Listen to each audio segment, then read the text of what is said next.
Right here. Oop, right here, right here. Hey, my Legion, how y'all doing today? I'm here today to do a Silent Live review. I haven't done one in a while, and this one's a brand new one where uh, Chadwick Boseman hosted Silent Live, and he's the guy that starred in Black Panther. He was the one that played the Black Panther character in the movie, and I remember John and I saw it and we loved it. And I have my review on my channel about it, and it's weird because it came on early on NBC Nightly News. They said it broke another record. It's the uh, third highest grossing movie of all time. It beat Titanic, and now it only has to beat Avatar, another James Cameron movie, and the number one highest grossing movie in the world. It was Star Wars: The Force Awakens. It's the only Star Wars movie I didn't care for. So I'm here today. He hosted SNL, and I'm here today to talk about. I wrote notes about all the skits, so I can give you my honest opinion about everyone. The first one was they called it the cold open, I think. It was Fox outnumbered, and it basically starts out. They had they talk about that, and they have like Donald Trump doing a speech and introducing some other people, other countries. It wasn't funny at all. Sometimes one of the oldest things is the Donald Trump's impressions. If it's not, especially if it's not funny. Sometimes Alec Baldwin stuff is really good, but this time it was really lame. I give that a 1 out of 10. And I'll be rating each skit as I go along. Next was the opening monologue with Chadwick Boseman, and that was all right. He was talking about Black Panther. I think everybody loves everything Black Panther. Uh, it was okay. Wasn't that funny? He did like a little James Brown. I guess he plays James Brown in another movie. He did a little James Brown dance at the end, which was kind of neat. And they did a Thundercats reference. It was okay. Not really that funny, but it was all right. I give that 5.5 out of 10. Just mainly because of the success of Black Panther. Now next was the commercial Nike leggings, and it was all right. They're talking about Nike having leggings for women who just want to lounge around on the couch. And there's nothing wrong with it. It wasn't that funny though, but it was okay. Okay enough to give it a 2.5 out of 10. It still wasn't that funny. Next was Black Jeopardy, and they had like two people from and then they had the Black Panther character, Chadwick Boseman playing Black Panther. And he would talk every time they have a category, he'd be like, "Oh hell no" or something like that, and then his would be proper response. It basically was showing differences between the perfect world in Wakanda and the world for African Americans and American. They were both different. I mean, not saying they different answers. And it ended when they talked about white people, and they said that a white person brought over potato salad, and they said that white people don't season their food. That's a lie. I love seasoning my food. I love stuff. I mean, a lot of times I buy potato salad, and it's very bland. You have to spice up with something. I love the hot sauce. I love the sea salt. My sister has Himalayan sea salt. I usually get the sea salt in a big thing, the Ollie's. Great deal. Black pepper, garlic powder. And I have like some meat, still some other seasonings that some people sent me. I love seasoning my food, so that was wrong about that part.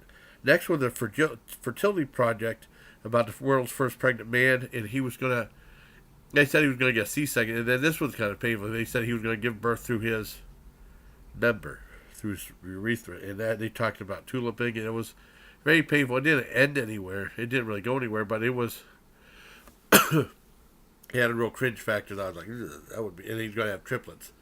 I mean, the only other pregnant male things I remember, they did something on the Cosby Show a long time ago. It was funny. Junior, which I think was funny, and that one Billy Crystal movie that everyone hates, that Joan Rivers directed, Rabbit Test from the '70s. I like that movie, and all those were much funnier than this one, but it was okay. For the cringe factor, if you're a guy especially, I give that 4 out of 10. Next was that Addie B and Carly B thing, and she like Amy Bryant giving attitude. That sucked. That absolutely sucked. I thought they were going to break in another god awful music video number. It was close, but they tried to make monologue plus like her. It was awful, god awful. I hated it. That was a 0 out of 10. Next was Cardi B singing, and I hated that even more. Well, I hated that just as much. And they showed her acting alongside Amy Bryant. She was very annoying. She was equally annoying in her musical number. I hated it. That was 0 out of 10. Uh, Next was Update, Weekend Update, and that was pretty decent. I liked it. They had a lot of neat stuff in there. And some jokes that were decent, were not badly written this time. I give that a 7.5 out of 10. That was one of the high points because there's not very many in this one. Next is Disney Land Magic Mirror. That was absolutely stupid. You know, they seen like an R. Kelly figure in that, or they thought it was someone from Mulan. It was horrifically bad. That was like a 1.5 out of 10. It was awful. Next was the fireman thing. That was really stupid and pointless. That was a 1 out of 10. I had no reason to be on there. Cardi B was on again, and it was awful. Another 0 out of 10. The next one was a restaurant.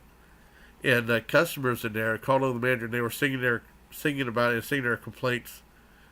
The only thing good about that was the song. They did the song verse 4 different ways, and it was very catchy. And I give them credit for having to memorize all that and making it work without screwing it up. So I give that a 5.5 out of 10, even though it was really pointless. And it's like, oh yeah, it wasn't funny. But I mean, just for the crew being able to memorize that, not screw it up, I give them credit for that. Next was the a version of the game Life, the DOCA edition. That was awesome. That was a 10 out of 10. The only great, really high spot, aside from Weekend Update, which was decent in the whole thing. The great props and stuff. It reminds me they had like from the old days, the Saturday Night Live. They had like some thing of a toy, like a racing car thing that crashes, and they have an ambulance come up and pick the guy up. You know, the toy. I wish I could remember what that skit was. They might have it on YouTube. If anyone remembers that skit from SNL, the toy skit, let me know. That was from the early days when it was really good. And Saturday Night Live has really gone downhill. They've had some bright spots, but not in this episode.